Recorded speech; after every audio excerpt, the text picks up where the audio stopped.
Hello and welcome back to HEMAFightBreakdowns. Today I'm going to be breaking down the third place match of SERFO between Derek Wise and John Paulino. Luckily this time Derek was kind enough to print his name on the back of his gambeson, so I didn't have to look it up. Now, these two fencers have been on the channel before, I'm pretty sure, and I have a pretty good idea of how both of them fence, but it's going to be pretty interesting to see how each of their styles really interact, especially given that John's style of fencing is one that really follows through a very strict and tight loop, where he'll come forward with his arms into a cron, and then kind of make a decision from there, either whether or not he shield house down the middle or Zverkaus to either side. So let's see exactly how Derek can respond to this. For our first exchange, we have exactly as prescribed. John comes forward with a bit of a flat shield how, and while we don't get the great camera angle on this, it does look like it gets mostly parried, but not quite enough parried by Derek, who ends up accidentally pushing it into his left arm or left shoulder area, where it gets a little bit of purchase and then bounces off. At which point, anything Derek was going to do was going to be out of tempo anyway, so he doesn't really do much, but John does manage to throw one more little left Zverkow in there just to make 100% sure. And this is, again, always a good idea if you're fencing in a tournament. You always want to fence to the halt, not necessarily to when you think something happened. It could be that the judges miss John's stab here, and Derek maybe gave up a little bit of an opportunity to get some cheeky points. So now that Derek has seen John's game plan, we can now see what Derek first does in order to try to respond and adapt to this situation. And the first thing he does is actually pretty smart. What he basically does is he waits for John to extend his arms forward, as he almost always does. And when John likes to extend that flat shield out there, he sometimes, or most of the time, does it just that little bit out of range, with the intent that it gives him kind of the distance and the time to make a decision as to what part of his flowchart he's really going to go to next. Will he simply walk in the thrust, as he tries to do here, or will he pull off and throw some kind of Zverkow as an afterblow or as a second intention? You don't really know.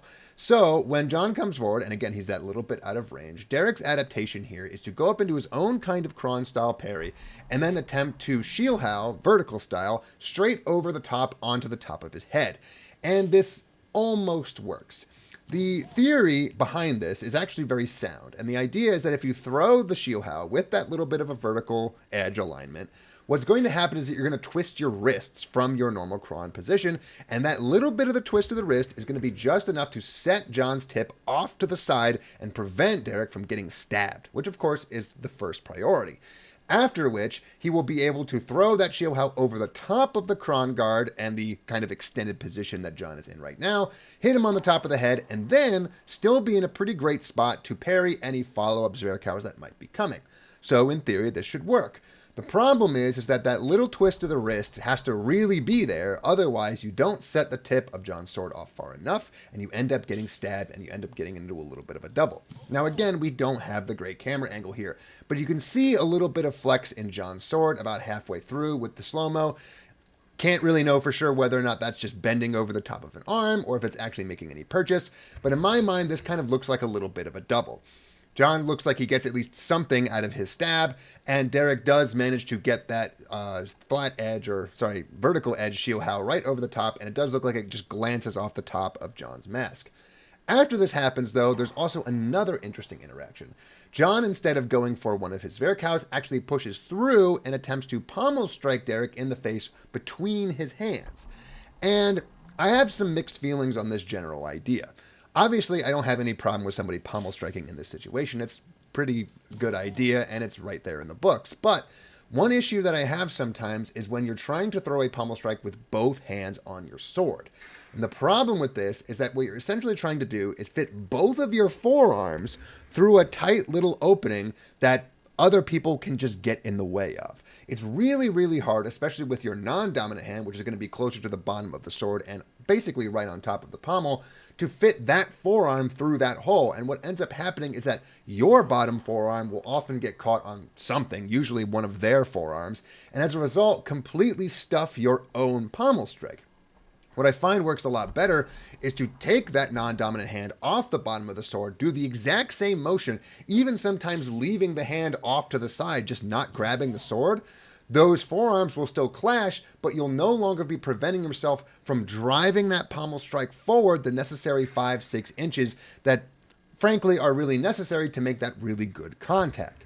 Now, if you're the kind of person who just doesn't want to ever make good contact with a pommel, I don't blame you. It can be a little bit scary. You know, at the end of the day, there's no real super safe way of delivering a pommel strike effectively. So it could be that leaving both hands on your sword is actually a great way to make sure that the only kind of pommel strike you land on your opponent is that little face mask rubbing with the end of your sword style pommel strike, which frankly has very little risk of hurting anybody.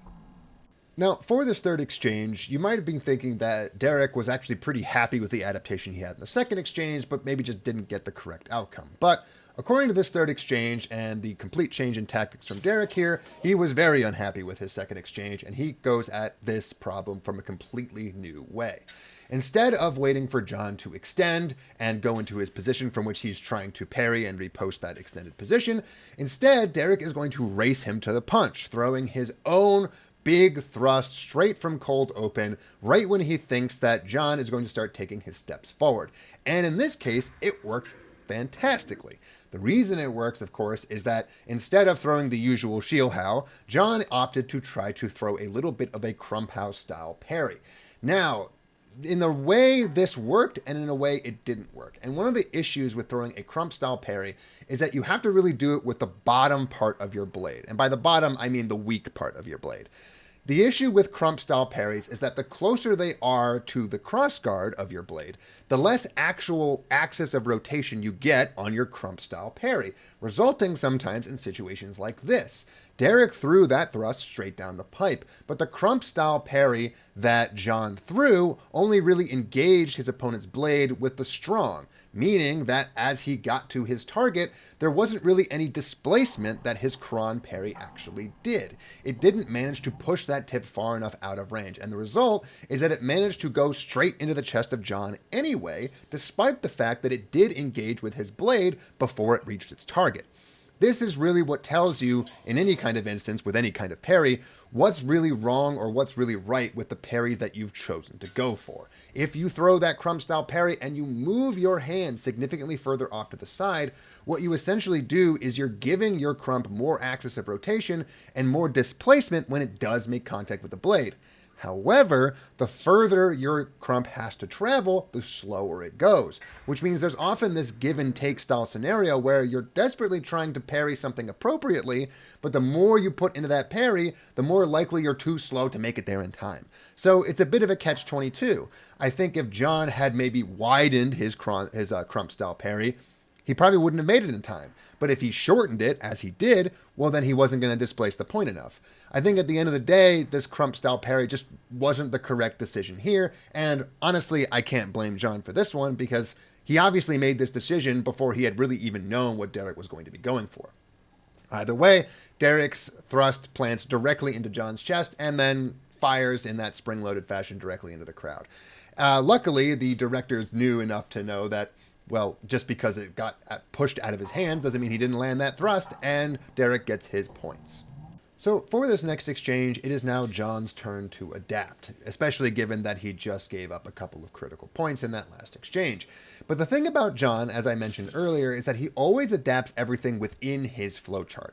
And that's not a knock for John's style of fencing, it's actually one of its greatest attributes. The fact that John has this flowchart where he'll go from one starting position to potentially 3 given options or maybe 4 given options means that he has an adaptation cocked and ready to go for virtually every situation.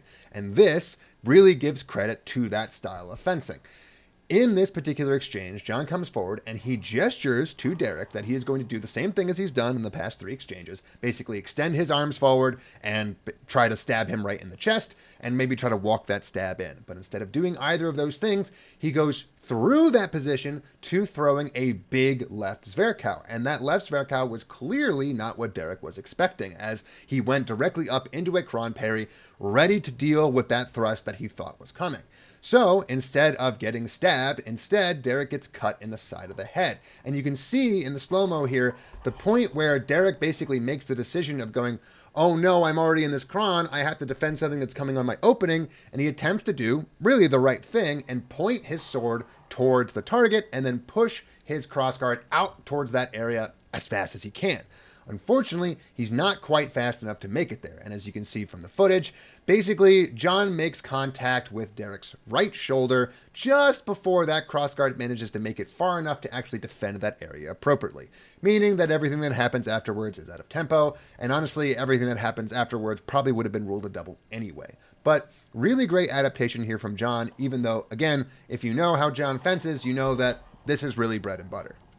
So this next exchange is a little bit of a boring one, at least compared to some of the other ones. It's just a cheeky little hand snipe. But the only reason I'm really bringing this up is because when Derek gestures that he's going to maybe try to snipe John in the hands, John goes to a very particular position that I have some problems with.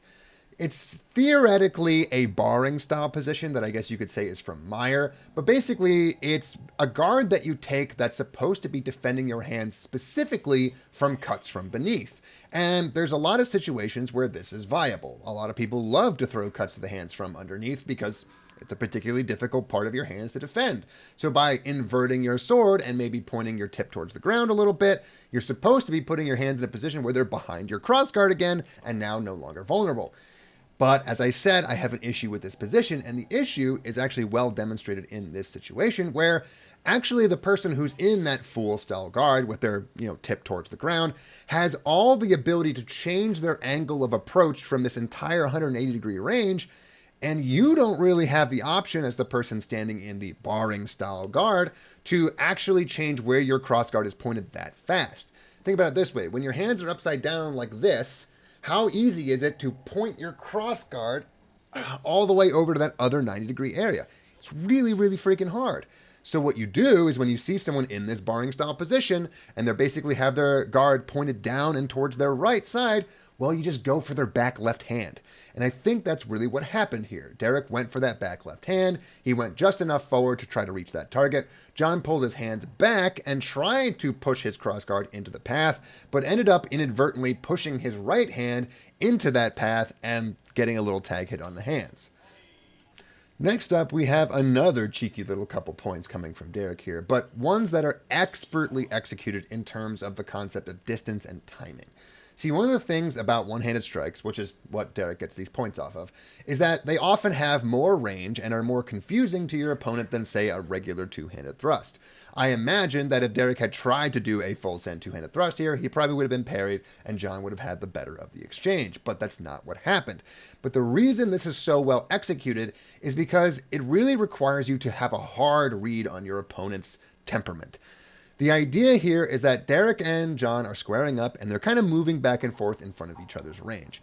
Now, the thing is that if you know how John fences, and even if you don't, you know that every single time someone moves into range and then moves out of range, what they've essentially done is made the decision not to engage. And the thing about making a decision not to engage is that if the other person who you're fighting picks up on that, they might think, the next time this person moves forward, they're also not going to engage, and that's an opportunity for me.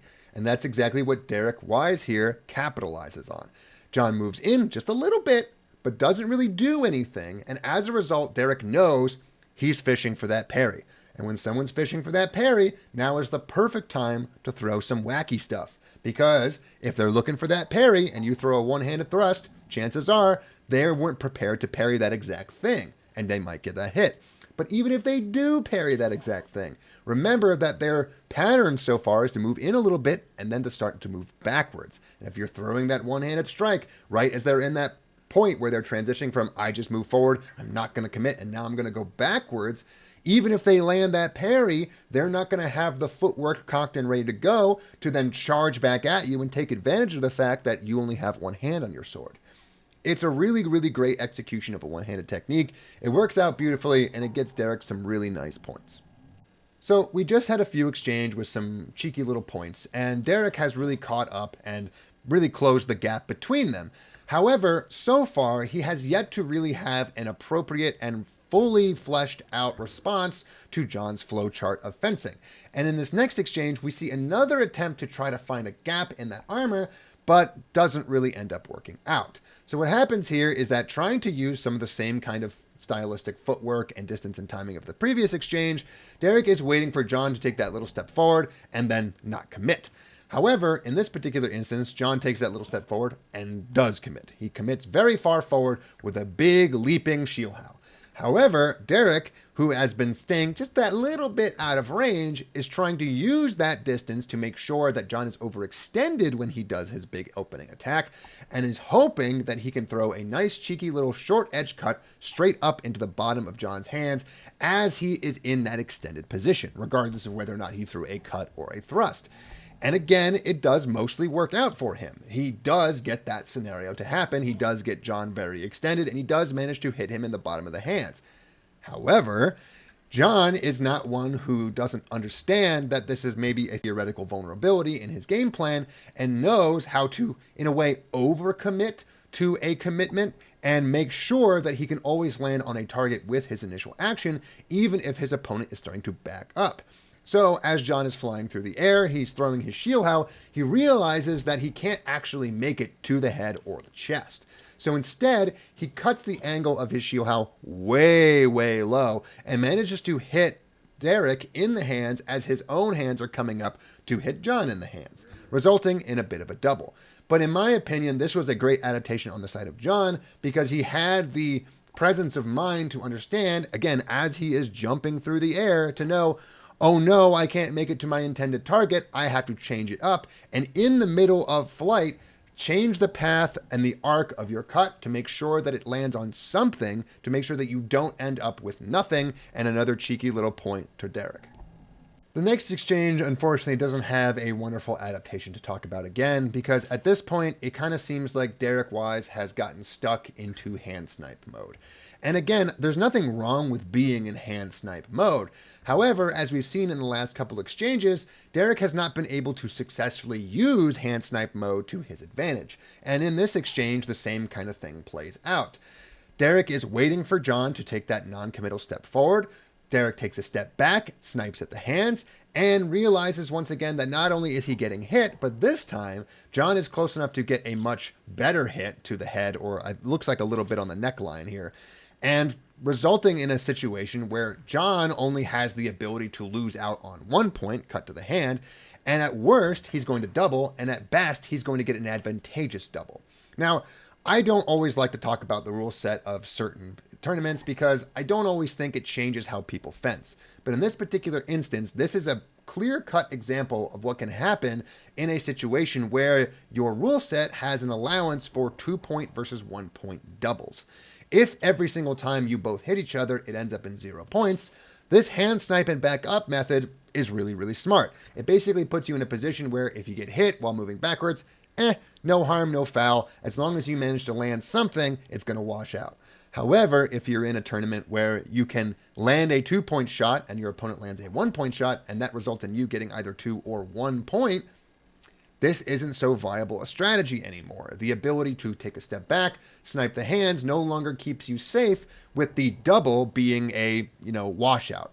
Now, if someone gets an advantageous double, meaning they got a 2-point target, you got a 1-point target, and they get points, your whole strategy falls apart because now they can essentially commit at your head every single exchange and know that your strategy of just try to get something while moving backwards is basically always going to lose you out in the end. So we come now to the final exchange, and we see a final really beautiful execution by John. Specifically, execution that comes right out of Meyer's Provoker Taker Hitter. So basically, in this exchange, John takes a step forward and throws a Molinet sweeping parry at literally nothing. He takes a step forward and just flourishes his sword.